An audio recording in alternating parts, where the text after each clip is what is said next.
Hi there friends, I'm Shenanigoon and welcome to the LEGO Skywalker Saga Undying Challenge Prequel Era.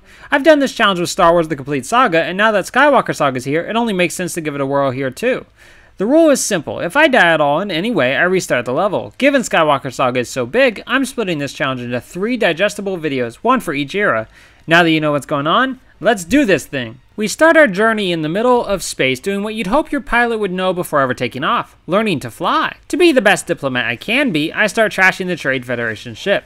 While waiting for the negotiations to begin, I refuse to put some fallen chairs in place. When I finally relent and fix the chairs, the battle droids attack, suggesting that the feng shui of the room was disturbed, and I'd ruined it by changing it. To think this whole crisis could have been averted if I simply been patient and not moved those chairs. My bad.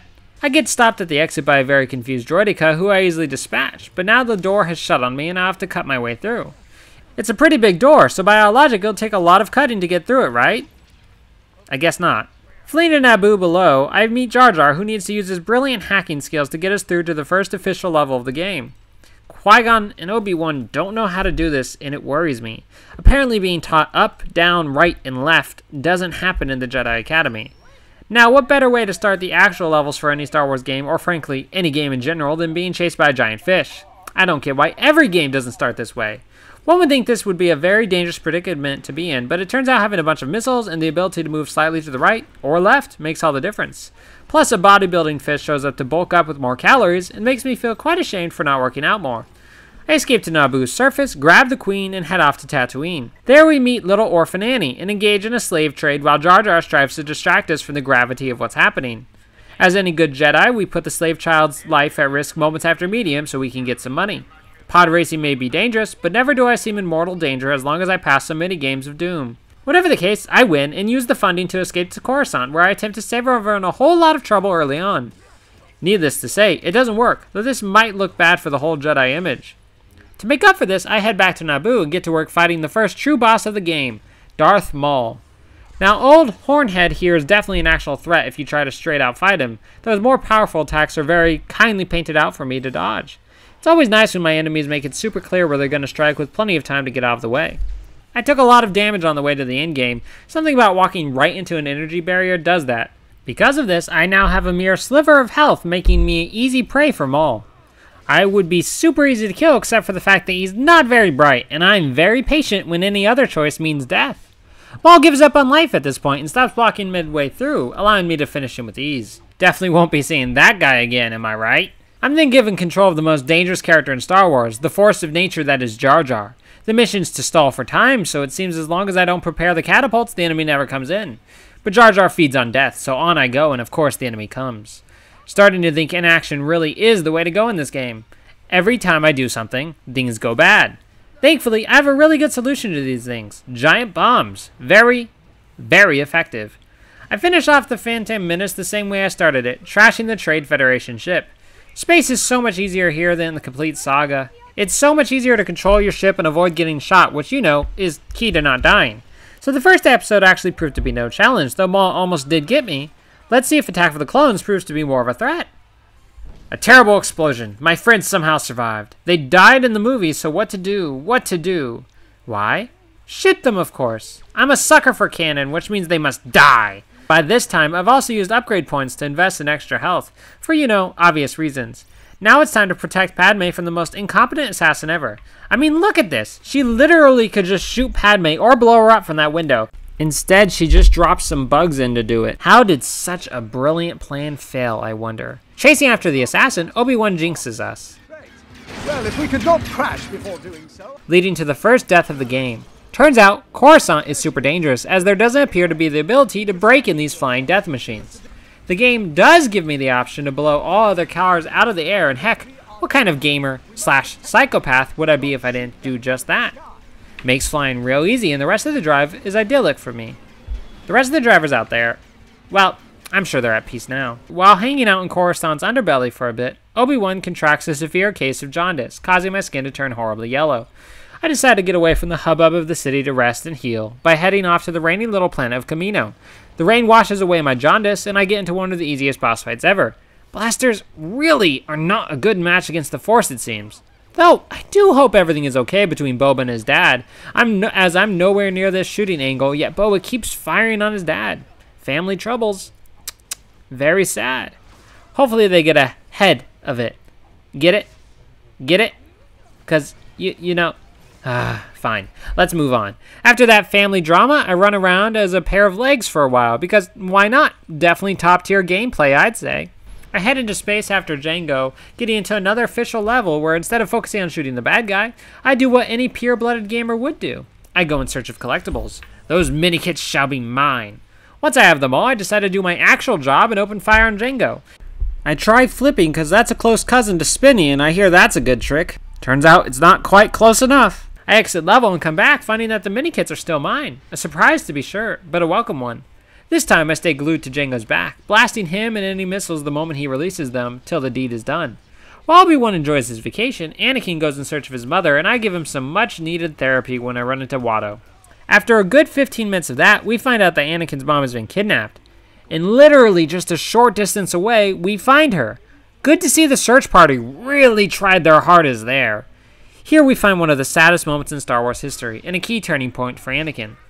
Good news though, looks like none of the Tuskens actually died. He doesn't in fact kill the men, women, or the children. Meme lovers everywhere cry out in pain at this loss.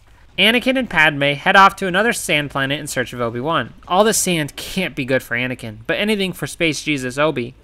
I get into a shooting match with some bugs and take a good deal of damage while using cover, but soon realize if I don't use cover, I'm much harder to hit. Go figure. I'm easily confused, and while trying to make my way across a gap, I die from jumping into a bucket. So back I come, having learned my lessons and ready to do better. I get squashed almost immediately. Fun. I return yet again, and this time make it across on the bodies of broken droids. Dark stuff. Padme falls into one of these buckets and doesn't perish, leaving me very confused. So confused, in fact, that I wander for a little instead of rushing to save her. I'm sure she's fine. We've learned already in this galaxy doing nothing does the most good. When I finally do save her, we are immediately captured, proving my point yet again. Better to have let her die. In the arena, Padme does all the work, escaping. Then me being me, I sit back and watch everyone else fight. I see why Dooku and Palpatine do this all the time. I really see the appeal now. The fights with the Beast are pretty simple when I can easily make them dance, and while they have a nice time for the first time in their lives, I beat them to death. Boy, what a hero I am.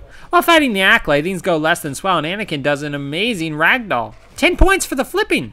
Minus 10 for the landing. I come back, realize that standing directly underneath a giant creature might have been a bad idea in the first place, and things go much smoother. I chase after Dooku and confront him in a grand lightsaber fight. Well, less grand now that I've gotten a hang of these lightsaber fights, as they all work the same. The bosses aren't very creative so far, and all fight nearly exactly the same. There's a really cool moment where the lights go off though, and we just have the glow of the lightsabers to fight by. I love how in this version, Anakin attacks Dooku alone because he has no choice in order to save his friends and loses his hand. Goes completely against the movie version of him just being hot-headed and impulsive. I'm all for it though. This draws an end to episode 2 with 5 deaths to my name now. Onwards to Revenge of the Sith. With a name like that, I'm sure everything will go smoothly, right? The episode starts with one of the saddest moments in any Star Wars media. You guys are the best. I never thought I'd make it to retirement, but here I am. Well, I just kicked Dooku's butt 5 minutes ago. Time to do it again. This time he has an unexpected trick. An indestructible super battle droid lacking a health bar. I'm pretty sure this is a glitch, or a message from the Force that I must die here. Either way, I'm not sure what to do. Just when I think I'll have to reset, its health bar returns and I can continue on my way. LEGO makes another moment even darker by having Anakin kill Dooku without mercy right in front of Obi-Wan, who sits by and lets it happen. Guess it might be the Jedi way after all. On Utapau, the most iconic moment in all of history occurs. Hello there. I really appreciate when I'm locking sabers with Grievous that we don't continue fighting until each has said their respective line. It's very respectful. Not a bad guy, that Grievous. If you ignore the grand majority of details about him and focus on this very specific one that I'm pointing out, looks great then, doesn't he? At one point, the camera messes with me and I take damage before I realize what's happening. Notice all the while I do this, Cody stares off into space. Great help he is. I take massive damage yet again when locked in another saber hold, and I have no idea if this is scripted or a glitch. All I do know is it was very rude. Once I have him cornered with clones on all sides, I still have to do it all myself. Like Commander, like Troopers. Before Order 66 can be called, I head out as Mace Windu to put an end to Palpatine. It works!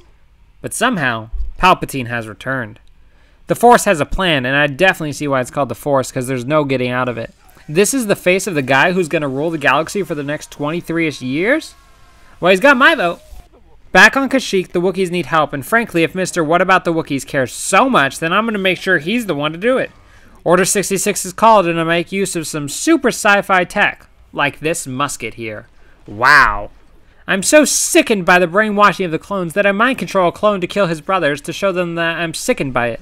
And I complete a challenge by doing that. Jeez, this game is dark. I snipe some clones, cause more fires to spread in the home I'm supposed to be protecting, and make my way to an escape pod. I make it back to the temple and find living Jedi and younglings. This is against canon, so I strive to fix it. Unfortunately, it does not work, and I sadly have to live with it. Remember that big fight between Yoda and Palpatine? Well, we get to do that! Want to know something that makes this so much cooler? Everyone's favorite character, that one security dude that's the personal bodyguard to Padme, actually shows up and helps Yoda fight here. That's so cool, right? Right? Why they didn't choose Bail Organa, who actually showed up at the temple to rescue Yoda in the movie, I know not. Regardless, Typho gets to look pretty while Yoda kicks Palpatine's butt with his own lightning.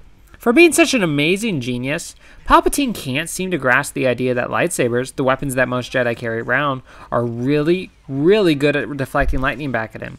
Palpatine uses the Force to move the Senate platforms around, but don't worry, as an extraordinary Force user of equal if not greater measure than Palpatine himself, Yoda moves the platforms back by making Typho use a tech terminal. I absolutely crush Palpatine in combat, so naturally I lose horribly in the cinematic and fall into exile. Time to end this with one final boss fight, Anakin versus Obi-Wan. Who will win? We'll find out in a moment. First, Padme has more important things to do, like destroying this comet. Priorities, people. The fight begins with Anakin on the high ground, already making me sweat. I breathe a sigh of relief when he gets off quickly and we can continue our fight with Padme getting beaten down between us. I'm sure she's fine. R2 gets involved and starts laying down the beatdown as the true hero of the galaxy. Anakin flees his little droid friend and I give chase. As Obi-Wan engages in one of the most epic and tragic moments in Star Wars, I, of course, am stuck on the side doing prop work. Fantastic. At one point, the structure I'm on is falling into deadly lava, but thankfully, it always waits till I reach the next spot on it before sinking further. A very polite melting structure, that's for sure. As the battle reaches its crescendo, remember in the movie when C-3PO popped out of nowhere between the two and watches as Obi-Wan is struck down before continuing on his way? Yeah, me neither. Odd, that is. For being the chosen one and having a ton of health, Anakin is as simple to beat as all the rest. With his end, I've beaten the prequels of the Skywalker Saga without dying in each level. Yay me! Only Episode 2, Attack of the Clones, gave me any trouble. While it is a LEGO game, this game is proving far easier than the Complete Saga. We shall see if it holds up as true in the original trilogy. Also, I'd like to point out how Padme lost the will to live in this game because she simply didn't want babies. And there's zero acknowledgement from the Jedi for her death. Lovely. Why is it LEGO Star Wars is so much darker than the movies? On that note, feel free to like if you enjoyed this and subscribe if you'd like to see more videos like this. Everything helps make quite a difference and means quite a lot. Most importantly though, have an amazing day, friends. May the LEGO Force be with you, which you know is like the Force, but more constructive. See ya, friends.